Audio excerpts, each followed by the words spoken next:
one of the questions, and it was from a young man, looked like he was in his early 20s, he looked like he went to the gym. So I'm not going to bullshit him. He asked me straight out, man, are you using test? Question mark. And it's different for me. I'll start to preface it that I've probably had 5 or 6 cycles in my whole life. I'm 37 now. I used to make and sell copious amounts of anabolics. And I used to make them before anyone fucking even really knew what Tren was. We were getting Tren pallets and we used to make them into fucking... They used to make Tren pallets of Finaplex and they'd make them for bulls to get as big as possible. And then we used to extract the finna, which was the Tren. And then it would just become Tren Ace. That was before people even knew what Tren was. This is before Ziz, any of that crap. People had no idea what it even was. And I probably ran about 6 cycles in my time. I've ran Tren before, but a long time ago. It's been probably 6 or 7 years since I've run a real cycle. So I have been natural until then. But over the last probably 9 months, I've been taking TRT. Now I take, it equates to about half a mil of sus a week. So it's about 125 mgs. Spread over 2 doses. So 2 doses weekly. I'll either inject intramuscular or I'll inject sub-Q. With test, if you're injecting sub-Q, that means you're just injecting into fat. If it's a low dose, you're only doing half a mil twice a week, you can just inject into fat. The premise that it needs to go into a fucking muscle group if it's a small amount, that's bullshit. It's a slower release, but it's not that much of a massive difference. And it is a lot easier to save your muscles if you're going to be pinning twice a week. Even that could start to get a bit old. So I like to change it up, but I'm not one of these guys that's going to jump on here and bullshit to you. A lot of guys take steroids. They take cycles, they take TRT, but then they cycle and cruise and fucking it's like a burst. So they'll take TRT as a backbone and they'll probably take a lot, 250 or 300 mgs a week. And that's just their fucking maintenance dose. But then they'll add Tren or a cycle. So they'll cruise on just the, maybe 300 mgs a week. They'll cruise on that dose for maybe 12 weeks or something, and then they'll hit a cycle for 12 weeks. And then they'll go back to cruising, and then they hit the cycle again. And that's a way that they can get massive amounts of gains because they're never really off. But I take just the standard TRT. I don't take TRT to me, it means you're still in the natural levels. I have my levels, they're in the high average. They're still within range, but they're on the high end. But I'm not one of those guys that says to take TRT and then put yourself out of the range. I'm not one of these retards that thinks that their goal in life is just to have the most amount of test in the world. Because people don't understand that your body, to maintain homeostasis, your body protects itself to a degree. People think that, the test levels and things like that are lower because of all the shitty shit in the environment, the soy and all that sort of stuff, which may be true to a degree. But the days of needing to have massive amounts of testosterone aren't really necessary. We're not cavemen anymore. There's a lot of tools and equipment, things like that can do a lot of that sort of manual labor that you would need to have massive amounts of test and strength for. It's high test comes with its own issues. It's pretty obvious that it can come with heart issues, certainly in some people. You can get hypertrophy of the heart, which means that your heart grows, but the heart grows, but the valves don't work as much, work as well, because the heart's bigger now. The valves don't really, they get stretched, and then you start to lose parts of the blood. When your heart pumps, it doesn't pump properly. It can't. The valves aren't fucking fitted like they should be because your heart's grown. That can happen to extreme, high level athletes as well. It's just a hypertrophy of the heart. It's not necessarily a good thing because it stretches the valves.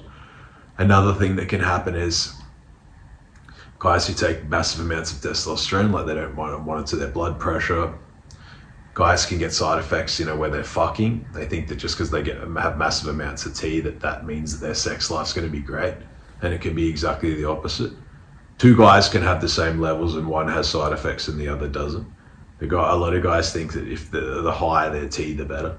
And it's not the case. Because for every action, there's an equal or opposite reaction. So your estrogen levels and your progesterone, your prolactin can start to blow out. So you get the high T, but then everything else rises as well. So you get the side effects. You know, a lot of these like roid heads and things like that, they can look good and look like they're in good shape and things like that. But as you age, it's not a good thing to have high T, like T too high, because it raises your growth factors, yes, which does give you bigger muscles and things like that. But growth factors grow cancers and they grow tumors, things like that as well. And I've read a lot of studies that show that guys who have very high levels of testosterone, it actually can start to damage your brain. Like it kills brain cells, which is pretty much common sense when you think of like Neanderthals, cavemen, guys who are like high T, like bodybuilders, they're not fucking like intellectuals. A lot of them are fucking dumbasses, like meatheads. So yes, I do take test. I'm not going to come on here and bullshit you and tell you that I don't take test, because I think that's very unhealthy. When you see people and you start to think like, you know, that you can compete with them, like that you can do that as well. I believe very much in transparency with that sort of stuff. I think a lot of guys take steroids and then tell people that they don't take them. They tell people that they've got some fucking like genetic advantage, and they'll be like, yeah, I don't take anything and I eat whatever I want and I drink and I do all this shit. And then they're blasting massive amounts of tren. Like, you know, I know guys blasting like a gram a week of tren, and they take it for like 16 weeks at a time and then come off on other anabolics and then go back on the tren. But it's very dangerous for your organs. It's very toxic tren. It's not something that's made to be taken by humans. It's not something that's made to be taken by like people that are meant to live for 70 years or 80 years. It's meant to be taken by bulls and things like that, that they just want to get as big as possible for like 10 years. It's not really, it's very hard on the organs. It's very toxic. And it's not just tren, it's any of the steroids, if they're taken in excess, is dangerous. Like you run a lot of side effects, and you run the risks of like, you look great when you're on them, but when you come off, specifically if you don't know how to do like a good PCT and things like that, a lot of you will lose all the gains that you had. And if you don't have a base, like a base before you start anabolics, like a base training, a base discipline, a lot of you won't want to train unless you're on cycle. So it's going to be very difficult for you to train like when you're not on. So you'll get to a good size and be happy, but then once you're off, you'll be like, this is shit. Like I miss the big pumps, I miss the big gains, I miss all that shit. With me, I take TRT because I'm nearly 40. I take 125 mgs a week. It puts me in the very high average, but high still within the range. I think the range is up to about 1,000 and I'm like in the 800s. But before I took it, I was only at 400. So I had very low T. But I don't think it was very low. I think it was more just on the low average side. I think in general, a lot of people have less T now. I think it is due to the food and the environment, but it is also due to the fact that you just don't need massive amounts of T. You know, the guy who has the T on the lower mid-range, that's his body has chosen homeostasis, like it's chosen to live as long as possible. It knows that it doesn't need to be fucking the humongous. There's very little advantage to that in this day and age, other than, you know, cosmetic look and maybe you want to be stronger and things like that, but handguns and things exist. So that shit, like, yeah, people underestimate that they try to do things that their body has already like factored in. So they're meant to be like low average, but then they'll start blasting themselves outside the range. And then they think like, they don't think 5 or 10 years down the track, whereas their body does. Their body's thinking like, how can I get as long as possible without getting any issues? And then some of them run into, you know, heart problems and that when they're older. Like, you know, can get all sorts of shit that's wrong with you. Can fuck your heart up, get like diabetes because it messes with your insulin, fucking what is it? Your blood sugar, but it's insulin resistance, it can fuck it up. So even if you're in shape, you can still be diabetic after you take them. Guys take like HGH and it's much the same. Insulin, some guys take that and it can fuck you up. People can die from insulin if they fuck the dose up after their workout. But yeah, I'll never be one of those guys that jumps on here and bullshits you, you know, tells you that it's all just a product of just hard work, because it would be pretty dumb. I've got unlimited money. I have no fucking everything that there is to know about anabolics. So it would be dumb of me to not take advantage. I tried the cream as well. Like I tried the compound cream. I tried like test gel as well, because I was like, oh, I don't want a pin unless I have to. Of course I had many times before, but I wanted to just take the gels or the cream easier, you know, because I go through the airport, doesn't cause any fucking concern or anything like that if you just got the cream.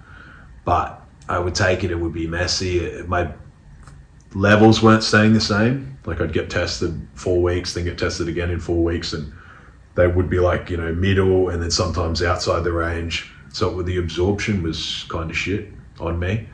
I think they're good for some people, but for me they were crap. And then sometimes I'd train or like box or something like that, and it'd be like, feel like really greasy. So I think that I sweat part of it out and it didn't really absorb that well. With the compound cream, the guy would tell me like, you can't fuck your girl after you take it. Like you have to wait like an hour or something or two, because it can transfer over. And obviously their T levels are like fucking like 50th or something of men.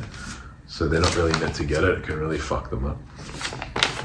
So yeah, it's just not something that it's easier to just jab it twice a week, get it out of the way. But that's me at 37. You know, you're from your photo and things like that, you were in your early 20s from what I saw. You know, it's to get on TRT, you got to understand that it's lifelong. You know, I would never get on TRT until I had to be on it. I think everyone has a good card to say, oh, I want to go on TRT if they're like 40 plus. I think some people probably have one even from like 30, early 30s plus. But I think that you want to drag it out as long as possible. You know, you want to, because it's something you have to take forever. You know, it's to think, oh yeah, I don't mind the idea of pinning myself twice a week for next year. Okay, but you got to remember that you'll be a 60, 70-year-old man and you'll still be pinning yourself twice a week. Like this shit's like forever. It's long term.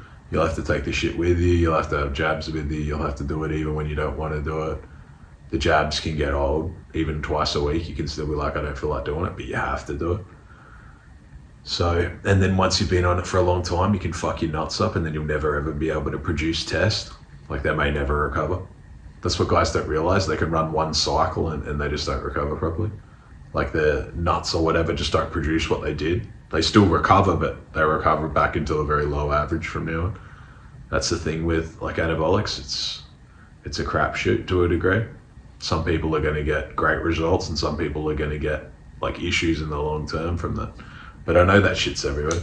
And I don't think it does anyone any fucking favors by jumping on and bullshitting and pretending that I'm not taking that sort of shit. But I only take it because I'm older. I'm 37. If I was early 20s, I would never go on TRT. That would be fucking dumb.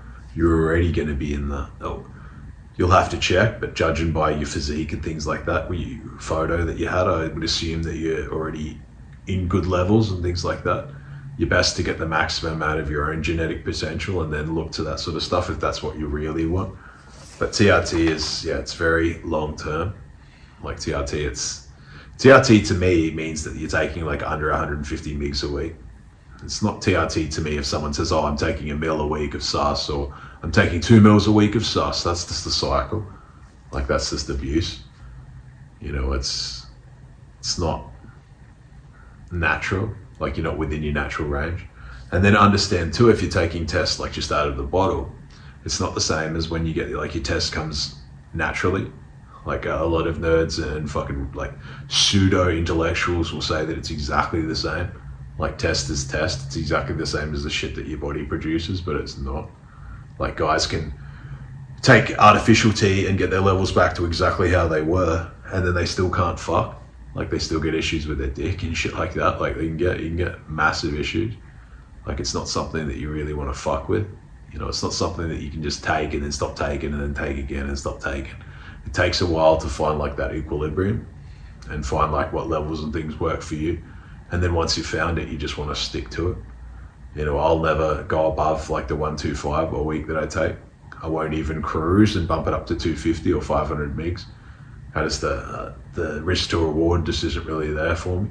Like I'm already happy with how strong I am, how I look and things like that. And I still feel like I'm, you know, felt like when I was 25. So that's enough for me. I don't need to be like this big floating cloud running around taking massive amounts of test, because the risk to reward just isn't there for me. I understand it if you're an athlete or you're like a bodybuilder or something like that. A bodybuilder that gets paid, you know, like you've got a route to be a very high level bodybuilder.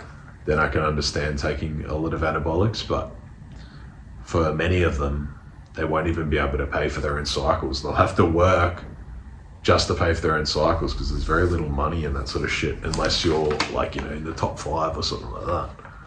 So yeah, that'll answer that for you. But yeah, I take 125 mgs a week. I dose twice a week, usually Monday, Thursday, sometimes Monday, Wednesday, something like that. Just equates to half a mil each. I'm prescribed it. It's all fucking legal. I can fly anywhere in the world with it. It's all legal because I only take just what I'm meant to take. I don't get prescribed like fucking sus and then get blasted and train and all this shit. Because it's difficult. It's not long-term shit. It can fuck you up. You can look good for 12 months and then have issues after that, like long-term consequences. It's hard on training specifically. It's hard on the kidneys, liver. It's actually hard on the brain. I've had friends, or at least one friend, that's killed themselves on train. It is when people say, "Oh, people roid rage," that's the fucking like steroid that does cause issues.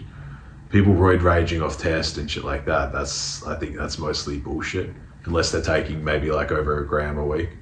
But even then, I think it's just they get bigger and stronger. And a lot of the people that take roids were dorks, especially now.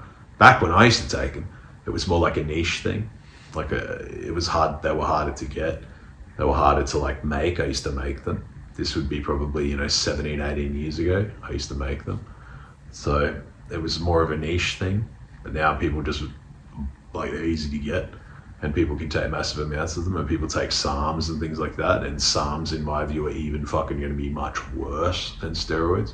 A lot of the SARMs are made out of China and bucket shops and things like that. So when you have issues and they check into the future, you're going to have nowhere to go.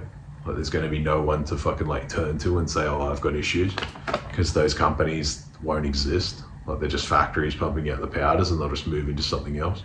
And people take powders, they don't even know what's in it.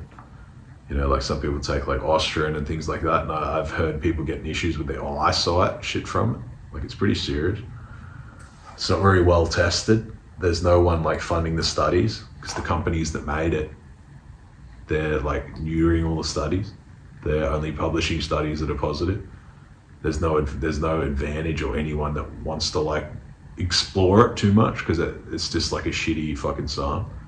It's already unregulated. Versus something like Test or even the others like Deca or something like that, they've been around for a very long time. Like Dynabol, Anadrol, Winstrol, they've all been around for a very long time. They're well tested. Even HGH, like it's still well tested. It's people know what they're in for with something like that. The test itself's been around since like World War II. It's fucking very old. So people know what they're in for with that. But with these SARMs and things like that, like that's all new. They don't know what's coming with that sort of shit. But they'll know like 20 years down the pipe. And by then it'll be too late.